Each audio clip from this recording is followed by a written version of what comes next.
역대 정권이 모두가 다 이제 국토 균형 발전 이야기 계속 해왔습니다. 근데 이제 현실은 어떠냐? 결국 사람 도시로 모이더라. 그래서 지금 현재 우리나라의 인구의 91%가 도시에 살고 있습니다. 서울은 이 5대 대도시권 파리를 포함해서 가장 밀도가 높습니다. 출근 시간이 60분, 사실 평균을 말해서 그렇지 실제로 2시간이 넘어가는, 이제는 속도가 달라져야 된다. 한 7, 8년 전인가요? 해외 토픽에 마드리드에서 이렇게 비행기 타고 왔다 갔다 출퇴근한다는 얘기가 나왔었지. 차라리 비행기값 내고 말지. 굉장히 고소득의 직장인조차도 사실 시티로 살기 힘듭니다. GTX 가져올 이런 어떤 공간의 혁신은 정말로 여전히 도심에 국제부처가 24시간 돌아가는 데에 고민의 주거에 살고 싶은 사람도 있지만, 평택에 조그만 마당이 있는 그런 주택에 살고 싶다, 이런 다양한 가치들이 있는데, 지금 현재 수도권의 교통 환경은 이런 다양한 가치를 수용이 안 됩니다. 왜냐하면 출퇴근이 안 됩니다. 대한교통학회 유정훈 부회장님께서 발표해 주시겠습니다. 박수 부탁드립니다. 오늘 말씀드릴 거는 그 GTX 시대가 열립니다. 그래서 GTX가 과연 우리의 도시공간을 어떻게 바꿀 건지에 대해서 말씀드리겠습니다. 역대 정권이 모두가 다 이제 국토 균형 발전 이야기 계속 해왔습니다. 근데 이제 현실은 어떠냐? 결국 사람 도시로 모이더라. 그래서 지금 현재 우리나라의 인구의 91%가 도시에 살고 있습니다. 그런데 이제 우리 수도권 같은 경우는 상당히 비정상적으로 이제 성장해 왔습니다. 그 이유는 1971년에 그린벨트가 이제 만들어지면서, 그 당시에는 사실 반세기 전이니까 굉장히 의미 있는 그런 정책이라고 생각을 합니다. 근데 이제 지금 와서 보니까 이 그린벨트라는 것 때문에 사실 우리 수도권의 도시의 성장이 굉장히 기형적으로 됐습니다. 그린벨트를 피해서 되다 보니까 이게 일반적으로 도시라고 하는 거는 연속적으로 이렇게 스프롤되게 돼 있는데, 이게 점프가 되는 그런 상황이 발생을 한 겁니다. 이제는 도시화를 넘어서 이제 메가시티가 트렌드입니다. 그러니까 단순히 도시에 몰려 사는 게 아니라 그 도시조차도 점점 거대되더라라는 겁니다. 전 세계 5대 대도시권이 있는데, 그중에서 서울은 다른 대도시권보다 훨씬 더 포텐셜이 있다라는 걸 우리가 지표로도 알 수가 있습니다. 서울은 이 5대 대도시권 파리를 포함해서 가장 밀도가 높습니다. 그리고 이제 우리나라가 이 좁은 나라에서 이렇게 전 세계적으로 성장할 수 있었던 가장 큰 동력이 이런 수도권이라고 하는 가장 우리나라 성장의 핵심 엔진이 작동했다고 봅니다. 그래서 이 엔진을 어떻게 잘 살려나갈 건가, 이게 지금 21세기 우리가 당면한 과제다라고 말씀드릴 수가 있겠습니다. 보시는 바와 같이 출근 시간이 60분, 1시간 넘어가는 게 반 정도에 해당합니다. 사실 평균을 말해서 그렇지 실제로 2시간이 넘어가는 이런 통계도 굉장히 많이 있습니다. 그래서 이거는 우리가 더 이상 방치할 수 없는 그런 아주 심각한 상태다라는 것을 우리가 알 수가 있습니다. 1기 신도시에서 2기는 더 멀리 갔습니다. 다시 3기는 2기 안으로 들어오는 굉장히 희한한 형태의 그런 도시 개발이 이루어져 왔고요. 다행입니다. 1월 25일 날 이제 정부에서 발표를 했습니다. 첫 번째, 속도 혁신. 이제는 속도가 달라져야 된다.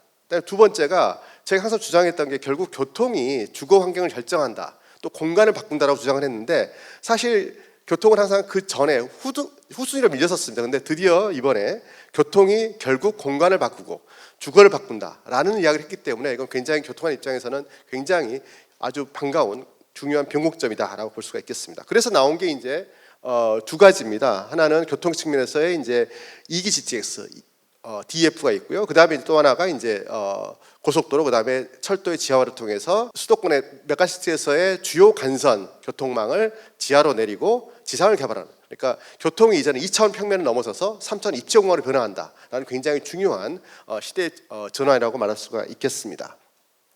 자, 그러면 이 GTX라고 하는 이제 광역 급행철도가 어떻게 바꿀 것인가? 우리 서울 주거비, 아까 이제 서울 주택시장님 말씀하셨지만 시티 오브 런던의 주거비는 상상을 초월합니다. 한 7, 8년 전인가요? 해외 토픽에 시티 오브 런던에 근무하는 이제 그 직장인이 마드리드에서 이렇게 비행기 타고 왔다 갔다 출퇴근한다는 얘기가 나와서, 그만큼 이제 차라리 비행기값 내고 말지, 그만큼 살인적인 그런 주거비입니다. 그래서 시티 오브 런던에 있는 굉장히 고소득의 직장인조차도 사실 시티 오브 런던에 살기 힘듭니다. 그랬던 런던이 바뀌었습니다. 이 크로스레일이 개통이 되면서 런던의 외곽에서 시티 오브 런던까지 30분에 도달하는 그런 변화가 생기다 보니까 이제 그 주거비를 피해서 외곽에 사는 겁니다. 이제 그러다 보니까 자연스럽게 쇠퇴했던 외곽 지역이 활성화되고, GT에서 가져올 이런 어떤 공간의 혁신은 새로운 세대들은 굉장히 다양한 어떤 삶의 가치를 가지고 있습니다. 그러니까 어떤 사람은 정말 여전히 도심에 북적북적한 24시간 돌아가는 데에 고민의 주거에 살고 싶은 사람도 있지만 나는 조금 뭐 이천이라든지 양주라든지 파주라든지 평택에 조그만 마당이 있는 그런 주택에 살고 싶다. 이런 다양한 가치들이 있는데 지금 현재 수도권의 교통 환경은 이런 다양한 가치를 수용이 안 됩니다. 왜냐하면 내가 저기 양주에 그 주택에 살고 싶어도 출퇴근이 안 됩니다. 그렇기 때문에 사람들의 어떤 삶의 가치, 추구하는 방향과 무관하게 누구나 어쨌든 간에 서울 아니면은 서울 인근에 고민을 주고 살 수밖에 없습니다. 근데 GTX가 시대가 되게 되면 이런 다양한 삶의 가치를 우리가 충족시킬 수 있다. 예를 들어서 내가 저기 이천이나 광주에 살면서 또 충분히 서울에 출퇴근이 가능한 이런 시대가 됐기 때문에 진정한 다양한 어떤 주거의 욕구라든지 삶의 욕구를 우리가 충족하는 게 바로 GTX다라고 말씀드릴 수가 이제 있겠습니다.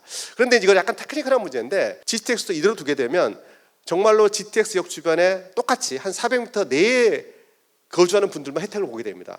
이래서는 사실은 우리가 추구한 GTX의 공간 혁신이 이루어지지 않습니다. 그래서 제일 중요한 게 파크 앤 라이드, 그러니까 차를 몰고 GTX역에 차를 세워놓고 GTX를 타고 출근을 하는 이런 파크 앤 라이드가 형성이 돼야 되는데 그러기 위해서는 지금 GTX의 말단에 있는 외곽에 있는 지역에 과감하게 정말로 이렇게 그 지나칠 정도의 주차시설을 설치를 해야 됩니다. 이제 그렇게 된다 그러면 제가 평택에서 아침에 우리 집에서 차를 몰고 10분에 평택역에 가서 차 세워놓고 30분 만에 삼성에 와서 일을 보고 돌아오는 이런 게 가능해집니다. GTX는 이제 광역 급행철도입니다. 일반적으로 수도권의 광역철도라고 하는 거는 표정속도, 그러니까 이제 중간에 정차하는 시간 다 포함해서 평균적으로 걸리는 시간을 속도를 50km 이상으로 해야 됩니다. 실제로 광역 급행의 성격을 가지기 위해서는 조금 더 신중한 어떤 노선 계획이 필요하다라는 겁니다.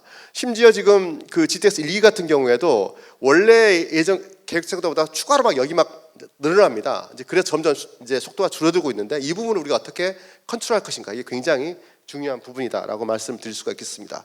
그래서 이미 1, 2 같은 경우에는 어쩔 수 없이 또 역을 설치하는 데가 있습니다. 원래 이제 GTX의 계획에서는 역간거리를 한 7km 이상으로 봤습니다. 이제 이게 서울 시내에 있는 지하철들이 보통 1km 정도 간격입니다. 역간 간격이. 그다음에 수도권 외곽은 한 3, 4km, 7km 정도씩 이제 널찍하게 이제 뛰었기 때문에 굉장히 빠른 겁니다. 근데 이게 좀 점점 줄어드는 거죠. 서로 막 역 놔달라 그러니까. 그래서 이 부분에 대해서 우리가 역 추가에 굉장히 신중해야 되고 또 역을 추가를 해서 짧아져야 된다 그러면은 스키스타, 그러니까 우리 급행처럼 우회선을 만들어 가지고 이렇게 정차역을 좀 이렇게 교차하는 이런 방식들도 우리가 고려를 해야 된다.